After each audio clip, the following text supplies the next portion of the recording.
सिखों ने भारत की भूमि के लिए रक्षा में शस्त्र उठाए थे, अपना लहू बहाया, अपनी कुर्बानी दी।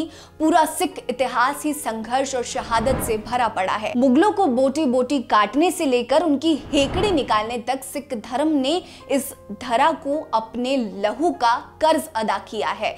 सिख धर्म से जुड़े लोगों ने अपनी लड़ाई के साथ साथ तमाम वैसे राजाओं की भी सहायता की जो दुश्मनों से लड़ रहे थे।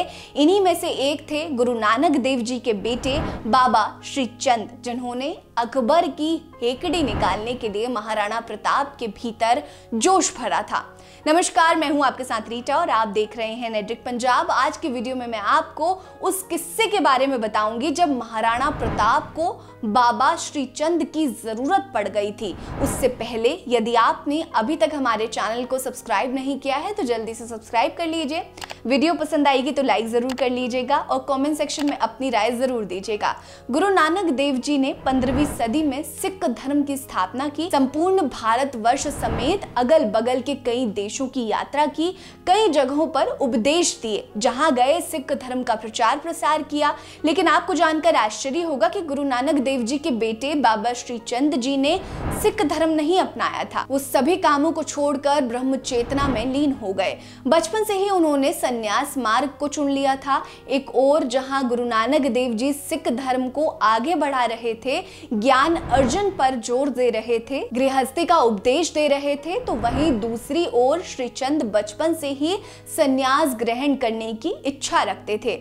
वो जंगल में रहने और संसार त्यागने की बातें करते थे। नतीजा ये हुआ कि कुछ ही समय बाद श्री चंद जी ने सिख धर्म को लेकर संन्यास ले लिया। श्री चंद जी बचपन में ही विश्व भ्रमण करने के लिए घर से निकल पड़े। एक धार्मिक बहस में संस्कृत विद्वान पंडित सोमनाथ त्रिपाठी को अपमानित करने के बाद वो लोकप्रिय हो गए। जन्म के समय में ही बाबा जी के शरीर पर धूनी की राख लगी थी। वह एक कान में मांस की मुद्रा थी। आपको बता दें कि गुरु नानक देव जी के बाद ही सिख धर्म में एक अलग संप्रदाय का निर्माण हो गया था, जिसका नाम था उदासी मत। एक और जहां सिख धर्म समाज में रहकर जीवन को पवित्र बनाने पर जोर देता था, तो वहीं दूसरी ओर उदासी मत से संसार के पूर्ण त्याग पर बल दिया गया था। इसकी स्थापना बाबा श्री चंद ने ही की थी। बाबा श्री चंद को भगवान शंकर का अवतार भी माना जाता है। इनसे संबंधित एक गुरुद्वारा भी है, गुरुद्वारा टाहली साहिब। ध्यान देने वाली बात यहाँ पर यह है कि सिख समुदाय के लोग बाबा श्री चंद को भी पूजते हैं।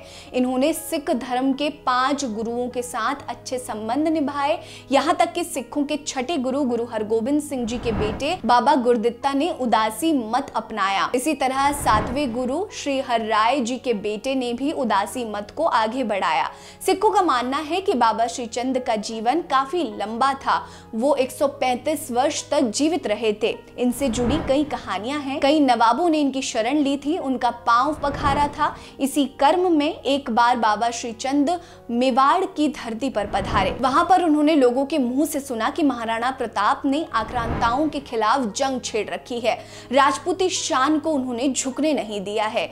ये सब सुनकर बाबा श्री चंद काफी खुश हुए। उसके बाद वो उदयपुर पहुंचे। इन दिनों महाराणा प्रताप अकबर के चित्तौड़ का किला छुड़वाने की योजना सोच रहे थे और साथ साथ युद्ध की तैयारियों में भी लगे हुए थे और गहन चिंता में डूबे हुए थे। कहा जाता है कि रात के सपने में बाबा जी ने उन्हें दर्शन दिए। जब महाराणा प्रताप सुबह में जगे तो उन्होंने सुना कि एक ऐसा साधु आया हुआ है जिसके कान में मांस की मुद्रा है। महाराणा प्रताप को रात का सपना याद आया। वो बाबा श्री चंद जी के दर्शन करने आए और बाबा जी से बोले, हे महान तपस्वी, मुझे चित्तौड़गढ़ अकबर से वापस लेने के लिए बल दीजिए ताकि मेरी जीत हो सके और दुष्टों का नाश हो सके।